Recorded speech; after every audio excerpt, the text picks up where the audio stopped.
안녕하세요. 무동입니다. 어, 이제 당분간, 지속적으로 저희가 금강교 나오는 경전 강의를 해볼 생각입니다. 네, 물론 다양한 어떤 영적인 이슈에 대해서 제가 언급은 다 해드리겠지만은요, 어, 경전 공부가 중요한 부분은 있어요. 왜냐, 어, 마음 공부의 어떤 기반적인 부분을 닦아주고 이제 그 위에 기운 공부를 같이 하는 거기 때문에 기운 공부하시는 분들은 의식의 어떤 층이 깊어져야 되는 부분이 있어요. 의식의 층이 깊어져야지 거기에 맞는 기운체가 이제 형성이 되면서 어, 마음의 어떤 축이 내밀하게 정립이 되거든요.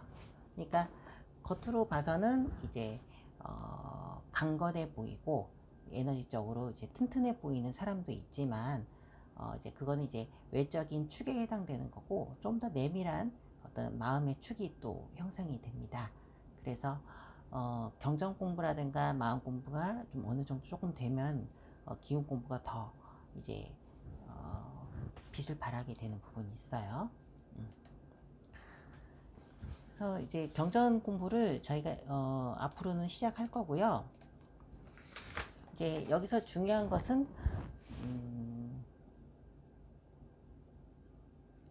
이제 불교 철학이나 불교 공부를 오래 하신 분의 입장이 아니고 이제 실전형, 그러니까 어느 정도 좀 감득을 한 사람이 이제 경전 강의를 한다는 부분에 좀 포커스를 맞춰줬으면 좋겠습니다.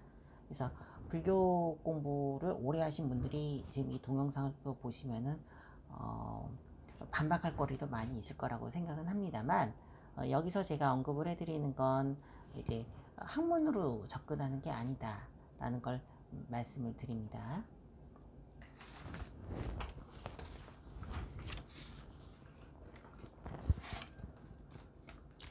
반야심경에 대해서 이제 언급을 해볼게요. 반야심경은 그 이제 제가 한 번씩 읽어드리면서 설명을 해드리겠습니다. 관자재 보살 행심 반야 바라밀다시 조견 오운 개공도 일체 고액이라고 되어 있는데요.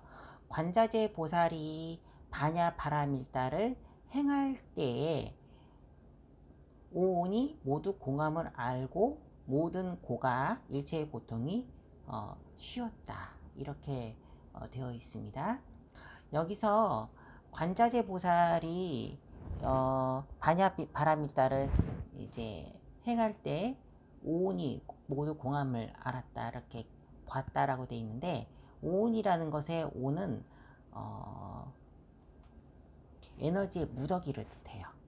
그래서 수온, 상온, 색온, 행온, 식온 이런 어떤 에너지의 무더기들이 모두 공하다는 것을 깨달았다라고 되어 있습니다. 뭐 여기서 말하는 온에 대해서는 나중에 제가 언급을 조금씩 해드릴 건데요. 에너지의 어떤 결과라는 거죠. 그러니까 그 눈으로 보고 혀로 맛보고 생각을 하고 모든 정신적인 활동은 에너지의 흔적을 남긴다고 되어 있는데요. 제가 카페에서 글로도 종종 적었죠. 아무 생각이 없는 무념무상도 하얀색 도화지에 하얀색 물감으로 그리는 것이다 라고 제가 언급을 해드렸기 때문에 자는 것도 업이고 아무 생각 안 하는 것도 업입니다. 그게 그냥 그대로 쌓여요. 이렇게 생각하시면 되고 에너지의 어떤 프로세싱하고 그 진행되는 그 과정에서 흔적들이라고 하시고 생각하시고 또 흔적뿐만 아니고 에너지의 어떤 프로세스의 결과물들이 다 온에 해당되는 거예요. 사리자 색불이공 공불이색 색즉시공 공즉시색 수상행식 역부여시라고 돼 있죠. 사리자는 사리자야. 이게 그 경을 듣는 사람 입장입니다. 여기서 사리자는 부처님의 10대 제자 중에 첫 번째 제자죠. 여기서 사리자는 공에 대해서 어느 정도 이제 인식을 못하는 그냥 중생의 어떤 대표로서 나오는 거죠. 석가모니의 첫 번째 제자이긴 해도 이제 대승불교의 공에 대해서는 처음 듣는 입장이거든요. 그래서 사리자가 직접 듣는 입장이죠. 사리자야, 색이 공과 다르지 않고 공이 색과 다르지 않으니 색이 곧 공이고 공이 곧 색이니 감각, 생각, 행동, 의식도 그러하니라. 이렇게 되어 있습니다. 불교에서 많이 불이라는 표현을 많이 합니다. 여기서 불이는 같지 않다라는 거죠. 그래서 똑같다라는 말은 아니고 이제 불이라는 말을 먼저 하고 그 다음에 색이 곧 공이다, 이렇게 공이 곧 색이다, 이렇게 언급을 하는데, 처음부터 색이 공이다, 공이 색이다 이렇게 언급을 안 한 이유는 생각이 굳어지기 때문에 그렇습니다. 뭐는 뭐다 이렇게 딱 얘기하면은 그 이상의 생각을 못하고 거기에 갇히는 거죠. 그래서 불이라는 말을 먼저 했죠. 색과 공이 같지도 않고 다르지도 않지만, 그러니까 불이라고 다르지 않지만 이제 곧 색인 공이다, 이런 식으로 표현을 하는 거죠. 공은 뭘까요? 여기서 제일 중요한 거죠. 제가 그 무동 번뇌를 자르다라는 책이라든가 이제 기타의 여러 책들을 통해서 공에 대해서 살짝 언급을 해드린 게 있어요. 사과나 배나 수박이 있을 때 사과라는 것만 아는 사람의 입장에서는 배는 노랑 사과, 그리고 수박은 녹색인데 줄쳐진, 검은색 줄쳐진 큰 사과, 이런 식으로 인식을 하겠죠. 그래서 그런데 이 사과, 배, 수박 이런 여러 가지 과일들이 다 있어야지 사과라는 개념이 정립이 되는 거거든요. 그러니까 인연법이라는 게요, 이것이 있으면 이것이 있고 저것이 있으면 저것이 있다, 뭐 이런 표현인데요. 이게 볏짚이 서로 그 길에서 서 있는 모습과 같습니다. 그러니까 원인은 다른 원인과 이렇게 맞물려져 있다. 그리고 또 그 원인은 다른 것의 또 결과가 되기도 하고, 그 결과는 곧 다른 원인의 시발점이기도 하고, 만물이 엮여져 있기 때문에 어느 한 것만 이렇게 집어서 너는 뭐가 있다 이렇게 말하기가 어렵다. 이게 연기법이죠. 부처님께서 이제 깨달았다는 그 내용인데요. 이 원인과 원인이 수없이 겹쳐져 있고 이게 결과가 서로 짜여져 있고 이런 세계를 이제 중중무진이라고 해요. 그러니까 화엄경에 이서 말하는 내용인데, 겹치고 겹치셔서 그 중중이라는 게 겹칠 중이거든요. 그것이 무진, 끝이 없다는 내용인데, 인연의 어떤 고리가 수도 없이 이렇게 엮여져 있다는 것이고, 이것이 이제 인드라망의 어떤 그 주렴, 인드라 신이 이제 머무는 어떤 궁에 이렇게 주렴이 있거든요. 근데 그 주렴의 구슬들이 모든 세계를 비추면서 그 구슬들이 다른 구슬과 서로 이제 또 반사를 해서 모든 세계가 또 모든 세계를 비추면서 모든 세계가 하나의 구슬 안에 다 있고, 다른 구슬이 또 그 다른 구슬들을 또 비추고, 이런 끝없이 이어지는 세계를 이제 이런 세계라고 하고, 그 연화장 세계라고 하거든요. 이런 어떤 거대한 어떤 우주적 네트워크를 이제 화엄경은 말하고 있습니다. 하여튼 인연법이 소승불교에 있어서는 어떤 번뇌의 어떤 흐름에 가지고 이제 포커스를 맞췄다고 하면, 대승불교에서는 인연의 어떤 흐름이 전 우주에 이렇게 서로 엮여져 있는 어떤 거대한 어떤 장대한 어떤 네트워크로 확장돼서 이해하는 부분이 있습니다. 그래서 이런 어떤 인연의 어떤 거대한 그물망들이 이제 공성을 도출할 수가 있는 건데요. 이런 어떤 인연의 거대한 네트워크에서 어느 한 가지만 가지고 뭐가 있다라고 말하기는 좀 어렵죠. 그러니까 사과라는 개념이 성립하기 위해서는 수많은 모가, 그리고 수박 이런 것들이 같이 있어야지 사과라는 것이 하나가 있는 거예요. 그 이전에는 모든 것이 그냥 사과일 뿐이에요. 그런 것처럼 공이라는 것은 없다는 그 무가 아니고 무언가 꽉 차 있다는 걸 뜻하면서 그래서 이제 빌공을 쓰거든요. 이게 어떤 말이냐면은 물고기가 이제 바닷속에 있으면은 물고기 입장에서는 꽉 차 있는 거지만 없는 거나 똑같잖아요. 마찬가지로 사람도 공기 속에 있지만 공기가 꽉 차 있잖아요. 마찬가지로 꽉 차 있는 것 중에 걷지만 우리는 모르고 비어 있다고 생각하는 거죠. 물고기 입장에서는 당연히 바다가 비어 있겠죠. 그러니까 이렇게 이해를 하면 공에 대한 조금 감은 잡으실 수 있을 것 같은데, 이제 후수라는 그 부분에 있어서 공이 또 좀 더 세밀하게 표현되기 시작합니다. 이 반야심경은 공은 무엇이다라는 어떤 개념 정의를 직접적으로 하는 거기 때문에 조심하게 이해를 하는 부분이 필요합니다. 그래서 연기적인 서로 엮여져 있는 네트워크 속에서 이 공이라는 개념이 약간 도출되기 시작하는데, 우리가 공을 이해할 때는 공성으로 이해해야지 공 이렇게 이해하면 조금 곤란해요. 그러니까 0이라는 것도 숫자 0 하면 0이 있는 것처럼 느껴지잖아요. 근데 이 0에 성질이 있다라고 하면은 조금 그 개념에 몰입되지 않습니다. 그러니까 공이라고 얘기하면 개념에 바로 몰입되게 팍 꽂히거든요. 그렇게 하시면은 잘못된 이해를 날 가능성이 커요. 그래서 공이 아니고 공성으로 이해를 해야 돼요. 앞으로는요. 그래서 공한 성품이 있다라고 보면 되는데, 이제 연기적 관계성에서 이제 어느 한 가지만 딱 제한적인 무언가로 하나 유한자로서 존재하는 게 아니고, 하나가 있기 위해서는 무한이 있어야지 유한자가 있다.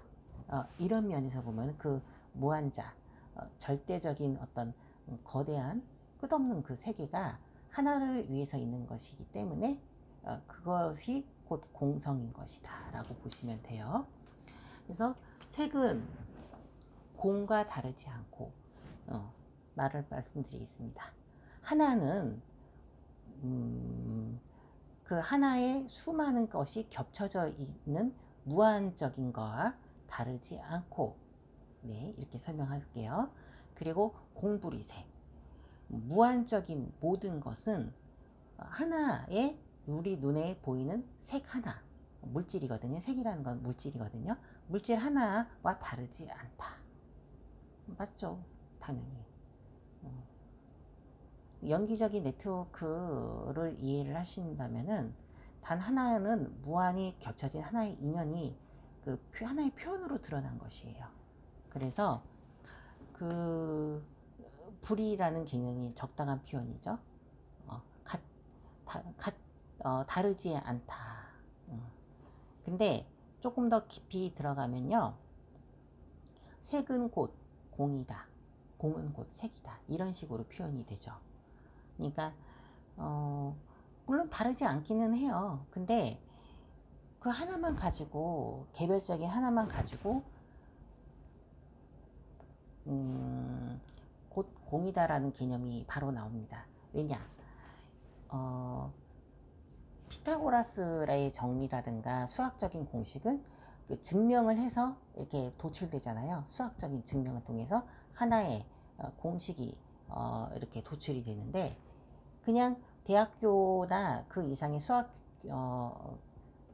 어떤 수학의 어떤 마스터들은 그런 증명을 다 일일이 또 하면서 이 피타고라스 정리를 쓰지는 않거든요. 그러니까 중학교 수학에서는 증명이라는 과정이 필요한데, 고등학교나 어떤 대학 수학에서는 이 증명 과정 없이 그냥 공식만 바로 쓰는 거죠. 그러니까 색은 곧 공이다라고 결론 지어도 상관없습니다. 그런데 앞에는 먼저 불이라는 걸 표현을 해서 이제 다르지 않다라는 것부터 먼저 마스터해야지 이제 색은 공이다라는 말을 할 수가 있거든요. 그래서 경 자체가 그 안전장치가 있어요. 제가 보기에는. 왜냐, 사고방식을 좀 말랑말랑하게 해주는 부분들이 있어요.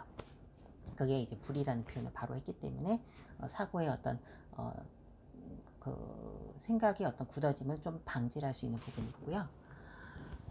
그래서 이제 서로가 개념 정의가 되어 있는 어떤 서로가 개념을 서로 이렇게 맞물려서 엮여져 있는 거대한 어떤 우주적인 네트워킹을 생각하시면 되겠습니다. 즉 여기서 색즉시공과 공즉시색에 대해서 말씀을 드릴게요. 밀교적인 해석입니다. 태전계 만다라가 있어요. 이제 인터넷에서 태전계 만다라 검색해 보시면 가운데에 대일열애가 계시고 그 방사형으로 이제 서서히 이제 중생의 세계가 펼쳐지거든요.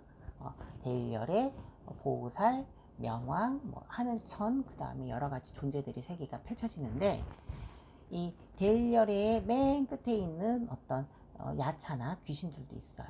그런 귀신들의 입장에서는 공의 자리인 대일열애께서 자신의 어떤 그 작은 어떤 권능을 표현한 거죠. 우리 인간에 있어서 이제 손가락 하나를 이제 구멍에다가 살짝 이렇게 보여주는 거죠.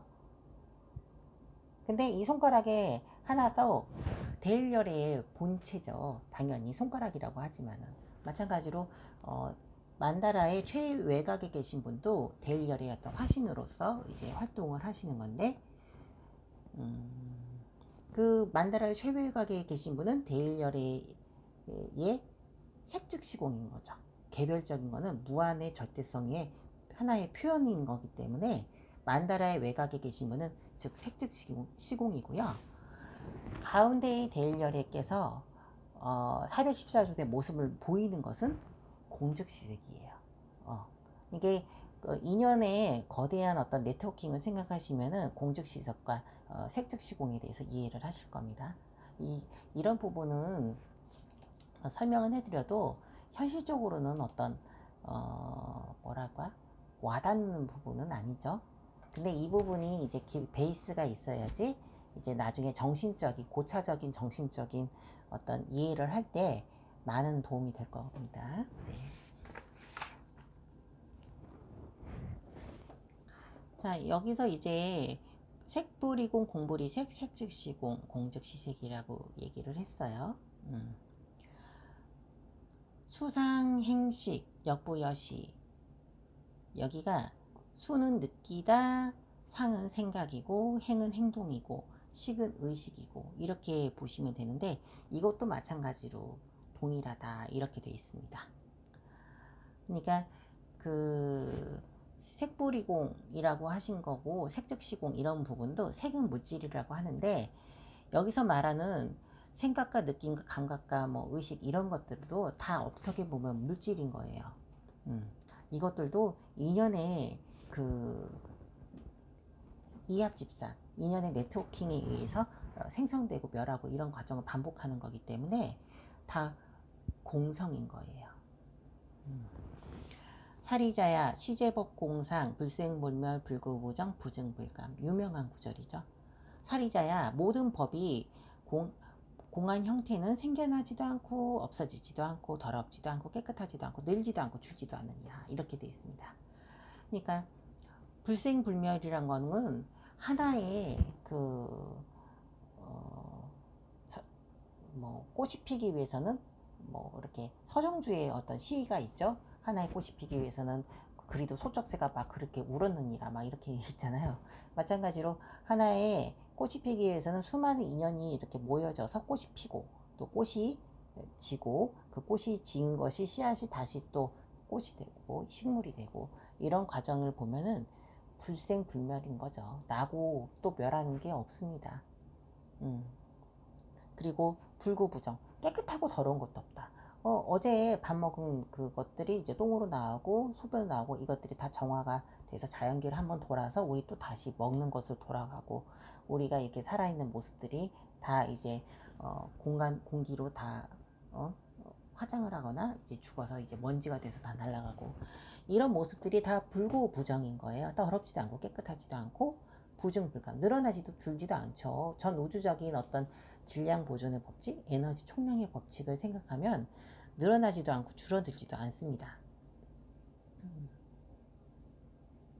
그러니까 공성이기 때문에 그런 거예요. 이게 모든 것이 인연 따라서 이제 엮여져 있는 거대한 우주적인 네트워킹 속에서는 이게 불생물멸하고 불구부정하고 부중불감인 것이거든요. 그러니까 그 대승불교의 특징이 이 법계라는 표현이 있습니다. 그러니까 이 세계가 법의 세계라는 거죠. 그러니까 번뇌의 세계가 아니라는 거죠. 그러니까 불교는요 원래 이렇게 사는 것 자체가 고라고 여기고 여기서 탈출해야 된다 이렇게 얘기를 합니다. 근데 그거는 맞아요. 근데 탈출은 한데 어디로 가느냐는 거죠. 그러니까 이제 윤회를 끊는다라는 표현보다는 윤회의 번뇌를 이제 끊는다라는 말이 맞고, 이 번뇌를 끊어서 어디로 가느냐는 모르는 겁니다, 선생님들. 제가 이 부분은 미묘한 부분이긴 한데 불교 공부를 하신 분들은 제가 하는 말들을 이해를 하실 거예요. 왜냐, 어느 한 세계로 다시 태어난다, 어느 한 세계로 태어나지 않는다, 이걸 다 떠나야 되거든요. 그러니까 그뿐이에요. 오직 그뿐. 번뇌를 끊었다, 번뇌가 다시 생겼다, 번뇌가 멸했다, 그냥 그뿐인 거예요. 여기서 멈춰야 돼요. 자꾸 결론을 매치를 하려고 인간의 어떤 인식을 자꾸 구동시키면요, 이게 바른 견해로 되지 않습니다. 석가모니께서 말하신 거는 그대로 받아들여야 돼요. 근데 그걸 받아들여서 어떤 결론을 자꾸 몰아가면 안 되거든요. 하여튼 이 세계는 번뇌로 흘러가는 세계는 맞아요. 그런데 그렇지만 그 흐름 자체는 진여자성의 공성이 있기 때문에 그 법이라고 하거든요. 다르마 법계라고 합니다. 그러니까 나중에 얘기를 해드린 승만경에서도 그런 얘기가 나와요. 번뇌가 끝없이 이어지는 건 생명이 무궁하기 때문에 그런 거다. 우리가 존재가 끝없이 번뇌할 수 있는 것은요, 그 기반인 진여자성이 무한하게 되거든요. 그릇이 유한한 그릇이 있다고 하면 번뇌는 담을 수 있는 게 한정되어 있습니다. 근데 번뇌는 끝없이 할 수가 있고 펼쳐질 수가 있고, 또 마찬가지로 중생구제의 서원도 끝이 없는 보살들의 행이 있는 것은 그 기반이 되는 열애장이 끝없이 펼쳐져 있기 때문에 그런 거거든요. 도화지에 한계가 있는 도화지는 번뇌도 다 차게 되어 있습니다. 근데 번뇌는 찰 수 있는 것은 생명장이 펼쳐져 있기 때문에 그런 건데, 그거는 이 우주에 법이 있기 때문에 그러거든요. 법을 머금은 세계입니다. 이 세계 자체가 불구부정하고 부증불감한 이 끝없는 이 법성이 어느 한 개의 사물, 우리 번뇌 하나, 우리 인간 육체 하나에 다 머금었기 때문에 그런 거예요. 그래서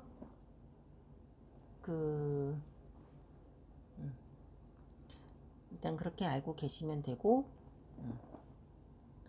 그리고 이제 12연기를 조금 이해를 해야 될 것 같아요. 왜냐면 이게 12연기를 이해를 해야지 이제 수상시 역부여시 이런 어떤 유식학에 대한 이해를 조금 할 수가 있거든요. 일단 제가 말씀드리는 거 좀 메모해 보실래요? 귀찮더라도. 무명, 그 다음에 행, 그 다음에 식, 명색, 유깁, 촉, 수, 예, 취, 유, 생, 사, 이렇게 12개의 단어로 제가 말씀을 드렸는데, 이게 석가께서 말씀하신 12연기입니다. 인터넷에서 12연기 한번 검색해서 한번 메모 좀 해보세요. 제가 한번 말씀을 드릴게요. 여기서부터 실전형 타임입니다. 그러니까 지렁이를 우리가 봤어요. 근데 지렁이가 엄밀히 말하면 그냥 길쭉하고 색깔 있고 눅눅한 그냥 길쭉한 거예요. 그게 명색이거든요. 하나의 어떤 색, 그러니까 형태가 잡힌다. 이렇게 돼 있다 보면 돼요. 유깁은 그 형태를 인지하는 어떤 감각기관으로 들어오는 걸 뜻하거든요. 입. 들어갈 입입니다. 그 다음에 그것을 닫는 거예요. 그러니까 눈에 이렇게 들어와서 그것이 어떤 뭐다라고 인식이 되는 거예요. 그러니까 길쭉한 무엇이 지렁이로서 인식하는 단계가 촉입니다. 그걸 이제 인식해서 닫고 그것을 받아들이는 입장이 수고, 이 수 다음에 이에 취합 과정이 일어나요. 밀어내고 좋아하고, 여기서 사랑 애자를 쓰는데 싫어할 혐의라는 그 단어로 같이 이해하면 되겠어요. 좋아하면 싫어하는 게 같이 들어가 있거든요. 그래서 형태가 있고 그 형태가 받아들이고 그것이 그 인지 속에 새겨지는 그 과정이 촉수고, 그것이 다시 어떤 이미지의 어떤 혐과 그리고 좋아하는 것을 통해서 취한다라고 되어 있습니다. 그것이 좋은 것을 취하고 나쁜 것을 밀어내는 그 작용이 생기는 게 취거든요. 그러니까 얘는 단순하게 좋다 나쁘다의 그런 어떤 그 프로세스고, 이것을 밀어내고 받아들이고 이것을 어떤 그 작용력이 발생하는 걸 취라고 합니다. 그래서 그것이 형태로 분명하게 인지가 돼서 감정이 생겨나요. 그게 유고요. 그러니까 애와 취와 유는 거기에 대한 혐오의 감정들이 형성이 돼서 번뇌가 생긴 거예요. 그래서 생이 번뇌가 생겼고 사가 번뇌가 멸했고, 그러니까 지렁이를 봐서 놀라는 감정이 볼 때 생이 생기고, 지렁이를 봐서 그 지렁이가 안 보이면 번뇌가 죽죠. 그게 사입니다. 근데 이런 어떤 과정들이 단순하게 우리가 이번 생에 지렁이 한 번만 봐서 생겼을까요? 그건 아니거든요. 수많은 어떤 그런 그 인지 프로세스가 정립이 돼서 그것이 식에 저장된 거예요. 그러니까 식이라는 것은 어떤 에너지의 그 종자들이 모여져 있는 색인데, 그 예를 들어서 우리가 이렇게 처음에 태어났을 때 지렁이가 무섭다, 징그럽다 이런 생각은 안 하더라도 이미 하얀색 도화지에 그 오돌토돌한 그 결이 생긴 거예요, 선생님들. 예전부터 그렇게 쌓아왔기 때문에 하나의 볼펜을 긋더라도 그쪽 방향으로 가게끔만 다른 방향으로 그릴 수 있는 것임에도 불구하고 그쪽 방향으로 가게끔 하얀색 도화지에 있는 거예요. 그래서 거기에 그 정보의 어떤 흐름이라는 게 새겨진 거기 때문에 그게 식인 거예요. 식의 어떤 명색과 유깁이 안 들어오더라도 식은 그 가능성을 내재하고 있는 겁니다. 그래서 제가 여기서 이제 실정형으로 말씀을 드리면, 그 불보살님들의 세계는 식에 그 뭐라고 해야 될까요? 식에 서원이 있습니다. 불보살님들의 서원이 있고, 이게 서원이 관세음보살은 내가 자비로서 중생구제를 하고 문수보살은 지혜로서 이제 중생구제를 한다고 되어 있잖아요. 그 서원을 하나 세우면은 그 서원에 개합해서 정보가 계속 누적이 되는 거예요.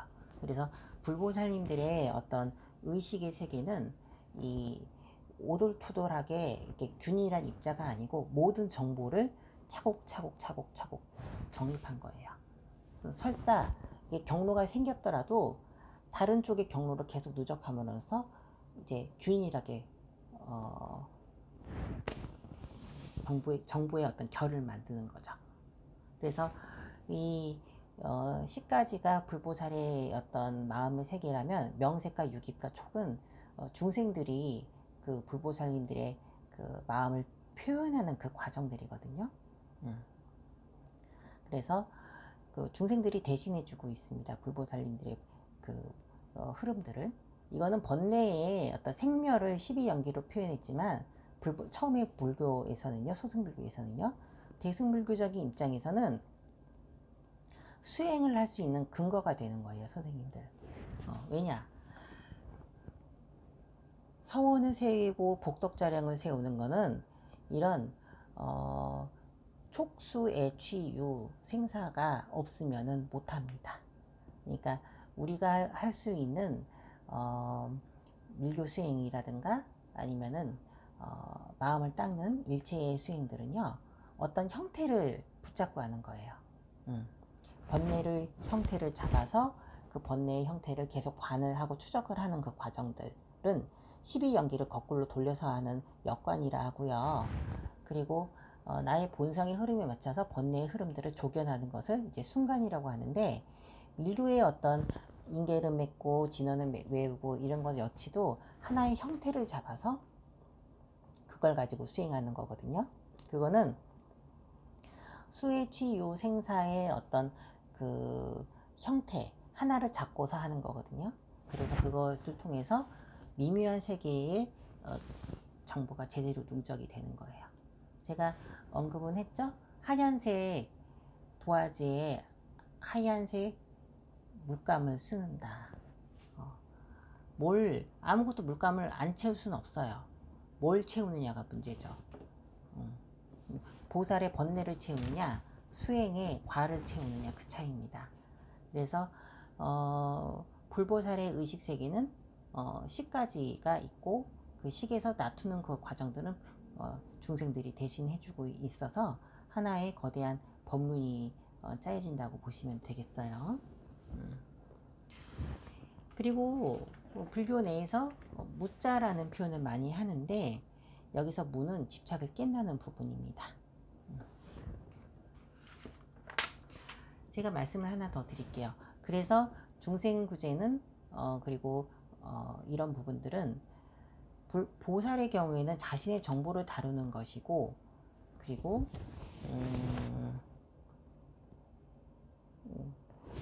중생의 경우에는 정보에 끌려다닌다 보시면 되겠습니다. 12연계에 의해서 정보에 끌려다니느냐, 아니면 정보를 12연계를 통해서 누적을 하느냐, 그게 보살의 차이라고 보시면 되겠어요. 자, 오늘은 30분 정도 이렇게 강의를 해봤고, 다음에 또 방야심경 후반부로 제가 말씀을 드리겠습니다. 네, 감사합니다.